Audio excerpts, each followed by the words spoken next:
So welcome back to another rebuild here on NBA 2K24 Next Gen. In today's video, we are back with another offseason rebuild, and today it is the post-Paul George Los Angeles Clippers rebuild. It sort of occurred to me between reading some of my comments and just kind of scrolling through some of my videos recently that I actually haven't done the new look Clippers rebuild, if you will. Obviously, as I'm sure many of you are aware, Paul George departed Los Angeles this offseason, now a Philadelphia 76ers, and obviously the Clippers ended up with pretty much nothing in return for Paul George. So this is not the best situation in the world. The Clippers were already hanging on by a thread between injury and age and everything. It just was never really going to work with that kind of core four they had going on there. So we're going to try to rebuild this team today and hopefully get the Clippers a championship. As always, let me know any other video ideas down below in the comments section. You know, we still have many more prospect rebuilds to go. I'm sure there's going to be more free agent signings and trades and all that fun stuff. So anything you guys really want to see, whatever's really burning right now in your brain that you really want to see me rebuild, let me know in the comment section. Let's get into this one. Before we go ahead and talk about this roster and kind of just dive into the whole situation the Clippers have found themselves in, I want to let you guys know this shared file that I am using and have been using for quite some time now does not have Russell Westbrook on the Clippers. It's actually fine by me. I was going to trade him anyways for, you know, some sort of draft pick, something like that. What I'm assuming happened is he opted out of his player option here in 2K for $4 million, whatever it was. And then whoever did this just could not bring him back. Maybe they couldn't afford him, whatever it is. He is sitting in free agency right now. I have tried bringing him back or signing him to multiple different teams. Unfortunately, he's asking for like $20 million a year, which is just not going to happen, and I actually can't make it work. So Russ isn't here, long story short. Let's talk about this roster. It is an interesting situation that this team has sort of found themselves in right now. You know, they brought in some pieces this offseason on kind of shorter term deals that I think could maybe benefit them somewhat in kind of the short term picture, obviously. But there's not really a lot to be excited about 5 years down the line on this team right now. And, you know, that's never really a good spot to find yourselves in. So let's get into it. Starting here at the point guard spot, you got James Harden, 35 years old, ended up re-upping with the Los Angeles Clippers. Now, I'm not exactly sure how long his tenure is going to be here. I'm assuming maybe at this point in Harden's career, he just kind of rides it out, rides off into the sunset. Unfortunately, we'll probably never get that ring if he does stay with the Clippers, but I don't know, man. Peak James Harden was super fun to watch. He's still a good basketball player. Nobody's going to deny that, but he is not anywhere near his former self, obviously, like many players are when they're 35 years old. You got Bones Highland here, who I know is a possible trade candidate. There are just a lot of guys at their point guard spot right now, and obviously, you know, in real life, Russell Westbrook is here as well. I know his name is very much in trade rumors as well. And then you got Chris Dunn, who they brought in. I actually don't hate this signing at all. Good depth piece. I cannot believe he's actually, you know, 30 years old already, but I don't hate the signing. Again, short-term contract, gives themselves a little bit of flexibility. I'm not going to talk. I'm going to trade Kevin Porter Jr. He's not a good human being. I don't really think he should be on an NBA team. And if you disagree with me, you disagree with me. That's fine. I'm a believer in second chances for a lot of things. Not what he did. It's shitty. You shouldn't be making millions of dollars playing something you love. My opinion. I'm sorry. If you hate it, you hate it. It is what it is. Terrence Mann. I like quite a bit. Of course, 28 years old. It's not like he's some young blue chip prospect on that one-year deal. We're going to see what we want to do with him here today. Again, I don't hate the idea of having him for the entirety of a 3-year rebuild, though. Small forward spot. Interested to see what I'm going to do with Dwight Powell. You know, there's a few different directions at age 31. He's certainly not going to be getting any better, but he is still certainly a serviceable rotation piece, and as crazy as it may sound, is actually one of the higher overalls on this team. I like the Derrick Jones Jr. signing quite a bit. I thought he was probably their best move of the offseason so far. It was a really important piece on that Dallas Mavericks team that obviously just won the Western Conference. I think he can be a relatively significant contributor here. Amir Coffey, Brandon Boston Jr., a little bit of different points in their careers at age 27 and 22 respectively. I don't know how many minutes both of these guys are going to get. I'd like to get especially 22-year-old Brandon Boston Jr., you know, a decent amount of minutes so I can develop him. But of course, with the way things stand right now, he's kind of fourth in line in this rotation at the small forward spot. Kawhi Leonard, clearly the best player on this team, was kind of the co-running mate next to Paul George, if you will. This is a group that obviously never got over that final hump. They never made a finals together. They never won a championship together. Kawhi Leonard has obviously won multiple championships. You know, I think back to that 2019 run he had with the Toronto Raptors, and not even just how impressive it was, because it still was one of the most impressive runs I've ever seen. Just how lucky Toronto got. In the one and only season Kawhi was there, he stayed basically relatively healthy the entire time, which, of course, these days feels like it's never really something that could be a possible reality. It's unfortunate. Kawhi is a ton of fun to watch when healthy. I just do not know if he's going to be a long-term piece for me. Just to be completely honest with you, I feel like I'd rather move on now. I know I don't play with injuries on, and it's not 100% guaranteed, but if I see a trade that is too good to pass up on, I'm probably going to move Kawhi. Just letting you guys know.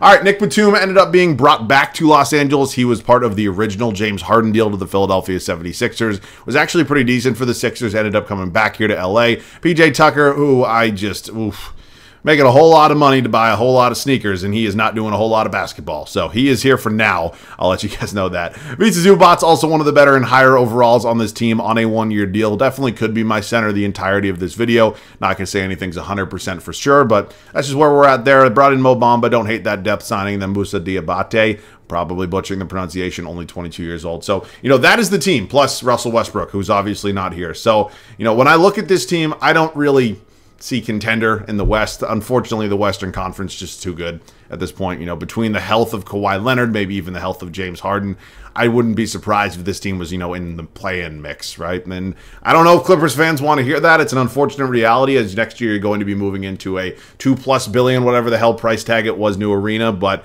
this is also a team, keep in mind, that technically does not control their own draft pick until 2030. So by far not the greatest situation. Of course, Kawhi Leonard is still going to be a plus positive on almost any team he finds himself on, but we got a lot of work to do here for us today. First trade of today's video is going to come with the Oklahoma City Thunder. When you think of big blockbuster deals between the Clippers and the Thunder, many people think back to the 2 a.m. blockbuster that went down several years ago for Paul George, obviously traded away from the Oklahoma City Thunder to the Los Angeles Clippers, in a deal that really seems like the Oklahoma City Thunder won kind of just clear in a way. Million draft picks, Shai Gilgeous-Alexander. It is it's pretty much a highway robbery at this point, to be quite honest with you. Kevin Porter Jr., Bones Highland, both players that are on expiring deals, one of which on Bones Highland I am still relatively high on. I just think probably wasn't going to give him the kind of money he was looking for this offseason. And then quite honestly, I would have taken a bag of basketballs for KPJ. So getting Cason Wallace in a deal like this feels like an absolute home run. I thought he was fantastic in his rookie season for the Oklahoma City Thunder, and I think he's going to be fantastic for us here today. So very excited about that first move. A deal with the Sacramento Kings is going to land us Jalen McDaniels and a 2027 first-round pick. Unfortunately, Amir Coffey was just really never going to crack the rotation. He's an expiring contract. We threw in PJ Tucker as well. Not that that really, does anything to our rotation, but adding a draft pick on a team like the Clippers, who are obviously not so high on terms of stocking draft picks, feels like a really good second deal for us here. Trade exception as well. I'll take it. Our final trade is going to come with the Utah Jazz. I know we just acquired Jalen McDaniels, but we're throwing him into this deal with Brandon Boston Jr. Sending them over to the Utah Jazz for Drew Eubanks and a 2028 first-round pick. Again, just trying to acquire draft capital that can, maybe eventually be either good draft picks or just things we put into trades to eventually upgrade this roster. So Drew Eubanks also on a multi-year deal can maybe be a piece for me at some point in time. So that's just kind of it right now. Again, it's an interesting spot. Zubac is going to start. Maybe Eubanks even plays over Mo Bamba, right? I mean, Mo Bamba is only 26, Eubanks only 27. I know they just signed him. I'm not trying to be realistic. Also, I'm sure many of you are aware of that fact. I've done that deal with the Bucks and acquired AJ Green in a draft pick way too often. I don't want to do that right now. I get Trey Mann quite a bit as well. The Kings are just willing to give me a pick. Fine. Fine by me. All right. That is going to be now our official last move. Yes, I moved James Harden to the shooting guard spot. I am going to be starting Cason Wallace. And yeah, we have our 10-man rotation figured out. I'm not exactly sure what to expect for this first season here in Los Angeles. As the way things kind of stood when we started this video, I was fully of the belief that they were going to be fighting for a play-in spot. If they don't make any other major changes before the next season and the actual NBA starts, that's where I think they're going to be at. We obviously did make a few changes. Now, we didn't trade for some superstar talent, but we made some nice moves around the edges, hopefully invested in our future a little bit. And I think this is a team that's probably around the same spot that we started off with. So that's just my kind of gut reaction right now. I don't think this team is a serious contender. It's unfortunate. It might not be what Clippers fans want to hear, but sometimes it is best to look in the mirror and accept your situation. So that's where we're at. It's Cason Wallace, James Harden, Derrick Jones Jr. I decided to start him over Powell. I think Powell will do a little bit of a better job off the bench, maybe leading that second unit. I think GJJ will fit in here very, very nicely alongside Kawhi Leonard and Massa Zubac's bench unit. As I mentioned, Norman Powell will be my sixth man. You got Terrence Mann behind him, Chris Dunn, Drew Eubanks, and Nicholas Batum. So that's the 1 through 10. Again, it's an interesting mix of maybe a few young guys. You got guys like Cason Wallace here. That actually might be it in terms of really young talent. So yeah, and then obviously a lot of veterans as well. So that is the team under Mr. Ty Lue, who I do think is a good head coach, maybe top 6, 7 in the world. And then we got to just see what ends up happening here. I don't really know. So I'll see you guys at the end of year 1.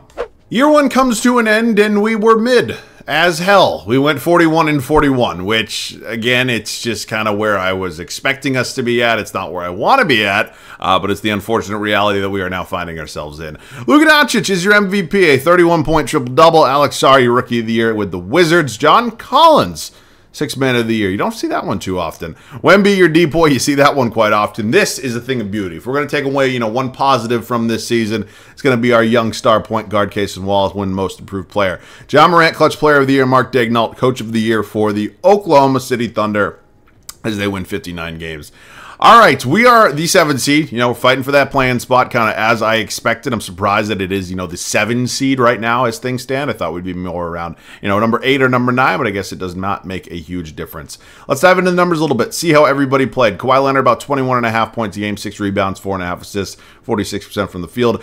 James Harden, Cason Wallace, Derrick Jones Jr., Zubats, Powell, Dunn, Mann, Eubanks, and Batum. Rebounds led by Zubats, and assists was James Harden. So we are fighting here in the first round of the play-in against the Sacramento Kings, who lose this game. We'll take on the winner of 9 versus 10. It is De'Aaron Fox, Malik Monk, DeMar DeRozan, Keegan Murray, Domantas Sabonis. I'd be lying to you if I said I didn't think this was a better team than us, because I do think they are. So let's see what ends up happening here. We do win. All right, we are in the playoffs as a 7 seed, us in the Dallas Mavericks here in the first round. Obviously, this is the team that won it all last year. Well, won the West last year. And here is a look at their team. They're very, very talented. Grayson Allen, I don't like him, but he's a nice pickup. Here goes nothing. Round 1. We actually do win game 1 on the road. They win game 2. We quickly go down 2-1, though.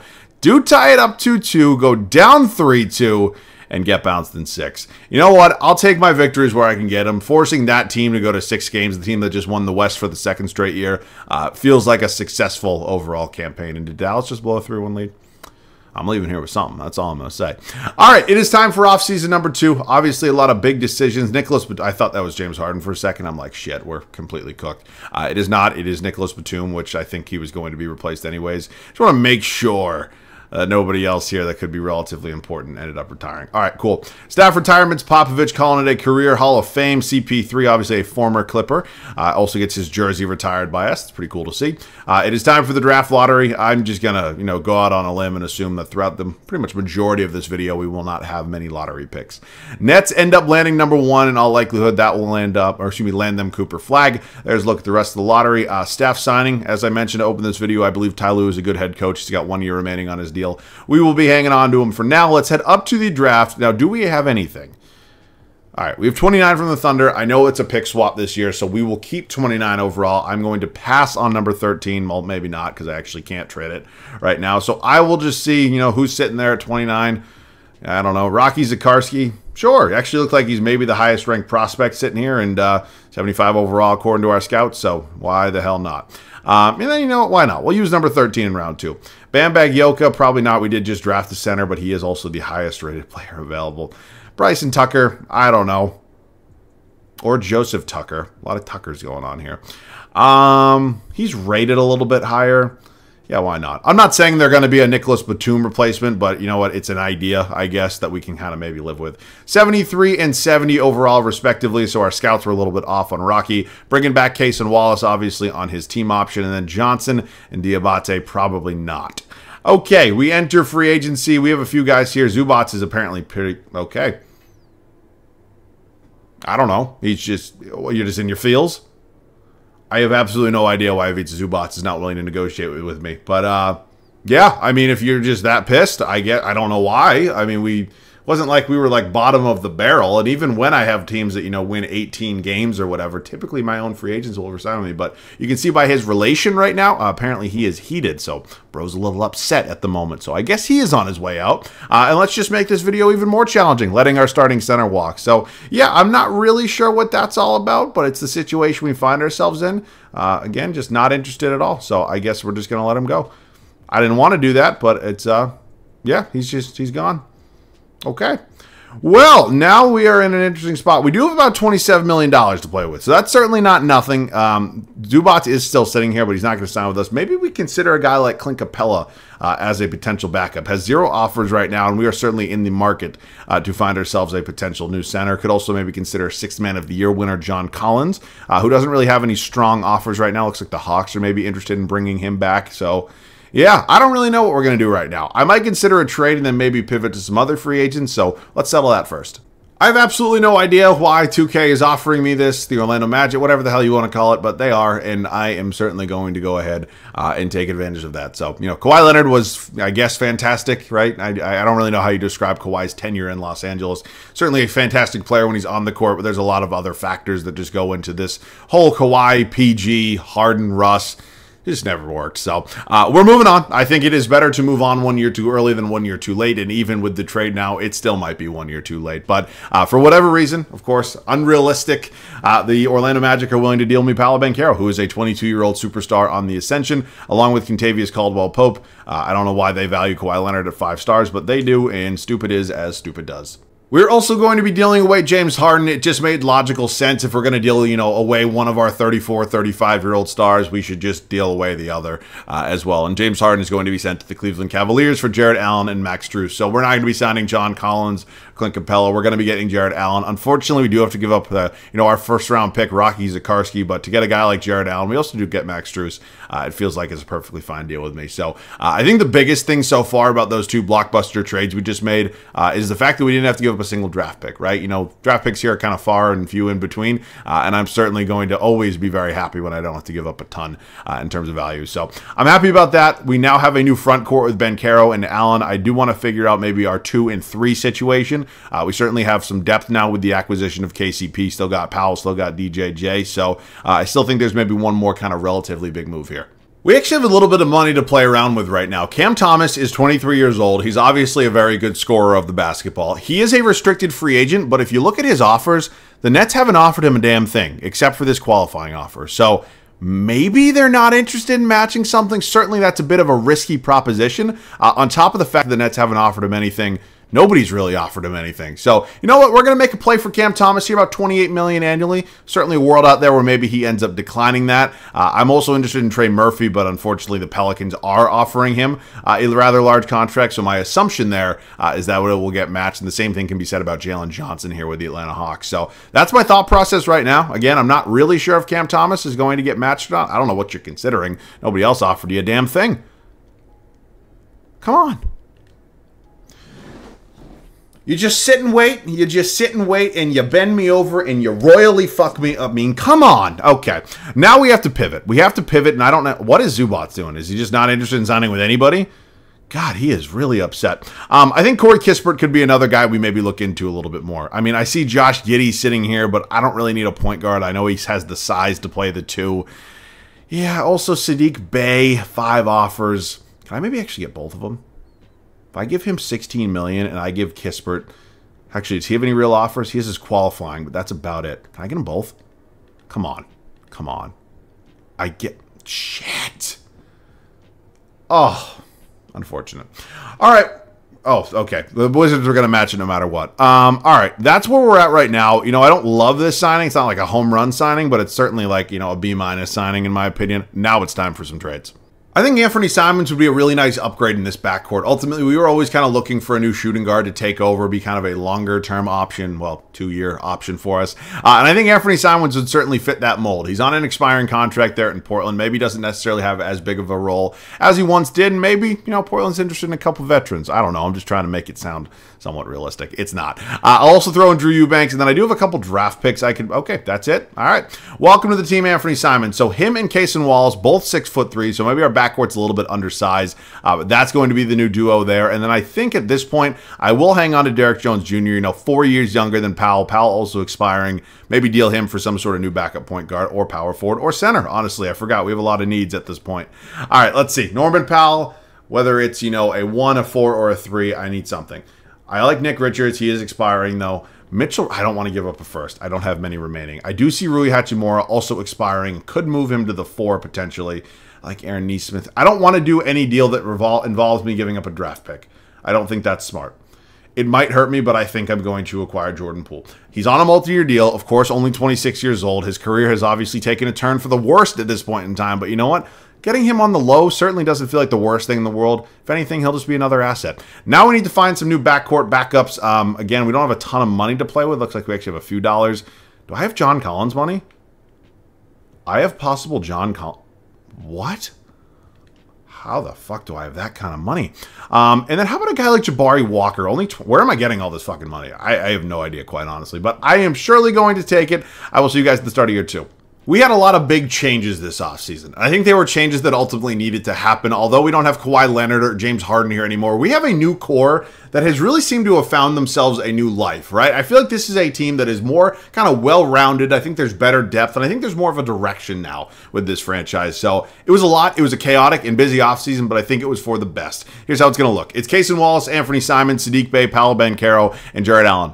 Out of 5 starters, 4 of them are new. And I think, again, probably the best decisions we could have made. Bench unit's a little bit better now as well. We acquired Jordan Poole, we acquired John Collins, who are combined making like 60+ million to be 6th and 7th man. Derrick Jones Jr., Terrence Mann, and then Jabari Walker. So this team is in a pretty good spot. Again, I don't think we're, a serious contender with like the top teams, but we're inching up slowly but surely. I'll see you guys at the end of year 2. It's not some historic second season for us, but it is a record of 49-33. And again, it's 8 games better than last year. Not a crazy historic jump. I'll take it, though. Former Clipper, Shai Gilgeous-Alexander, just rubbing it in my face, is your MVP. Cooper Flagg does win Rookie of the Year, went number 1 overall to the Nets. James Harden now in, I almost said San Antonio, now in Cleveland is your 6th man of the year. Wemby is your Depoy. Cody Williams, most improved. Ant, your clutch player of the year. Mark Daigneault, coach of the year. All right, we are in the playoffs. I can see us right there. We are a 4 seed here in a very good West. We're going to have the Dallas Mavericks, who now have won the West 2 straight years, have not won a championship, but they're obviously very good. And the Charlotte Hornets, okay, they're the 1 seed there in the East. Let's dive into the numbers a little bit. Paolo Banchero was fantastic for us. Anthony Simons emerging as that second option. Jarrett Allen, Cason Wallace, Poole, Bey, Collins, DJJ, Mann, and then Walker. Boards led by Allen, assists led by Paolo. First round, us and the Dallas Mavericks. A tale as old as time. It is Luka and Kyrie. Dylan Brooks now here. Washington Lively. Got Gafford, Klay Thompson now coming off the bench. Okay, interesting changes there in Dallas. They definitely have the best player in the series. Maybe we're just a bit... Okay, really? A sweep? Fine by me.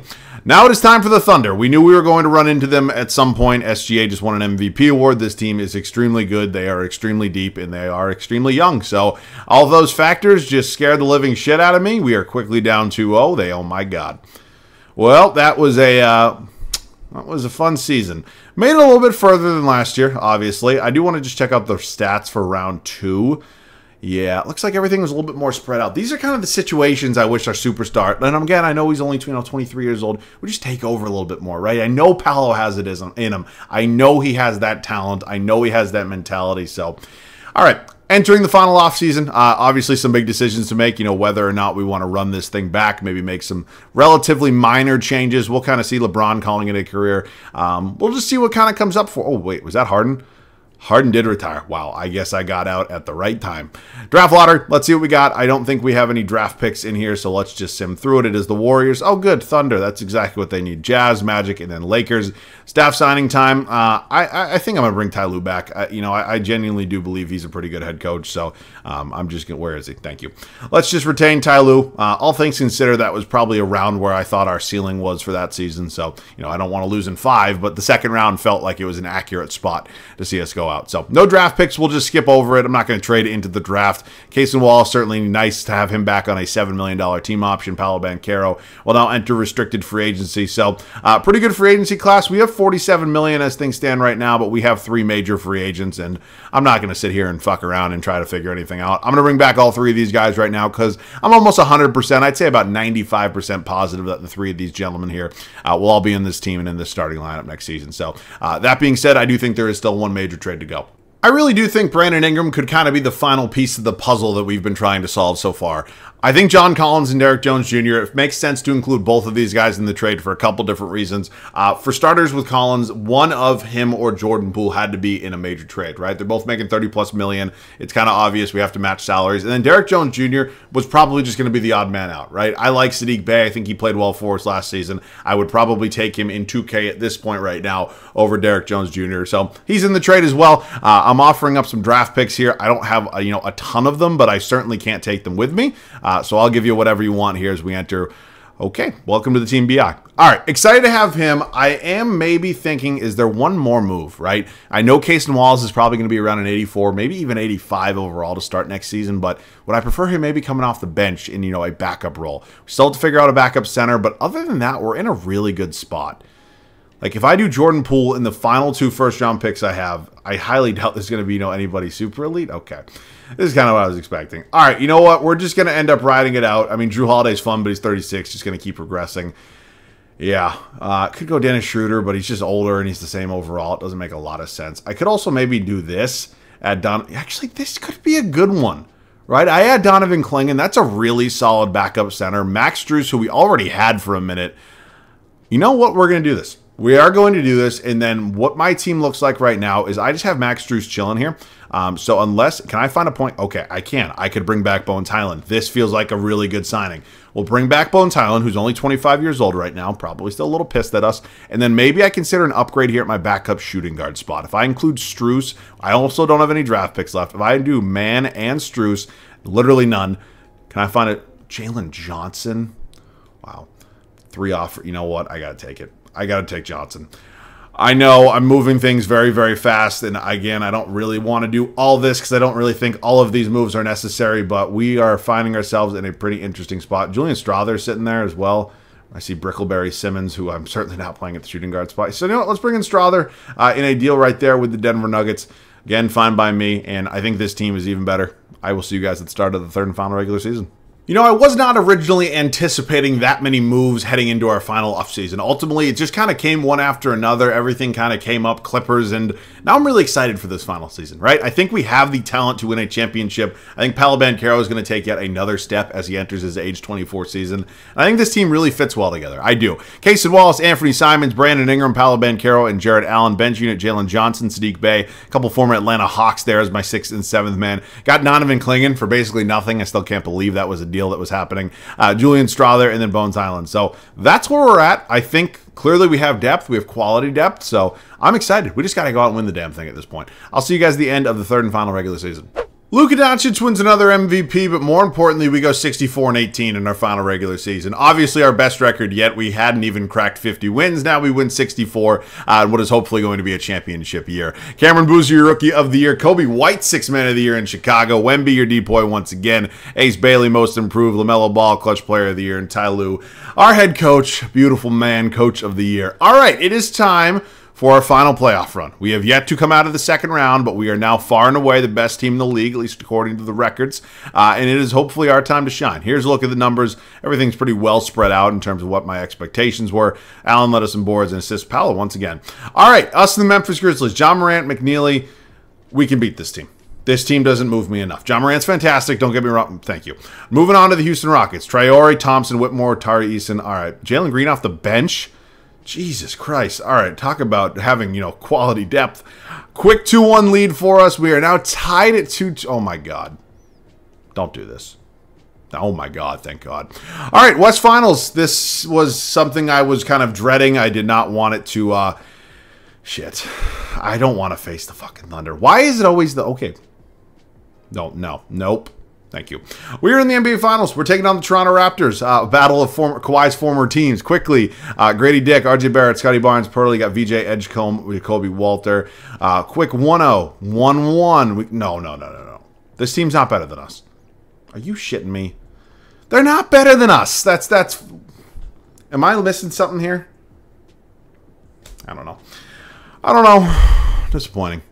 I think we put together a really good team. I think if the Clippers looked like this in 3 years, which obviously never in a million years would happen, I don't think a single Clippers fans would be upset, right? Disappointing. Unfortunately, you cannot win them all. This one I very much did enjoy, though, and I hope you guys did as well. Let me know any other video ideas down below in the comment section. As always, thanks so much for watching. I love you guys. I'll catch you guys all in the next one.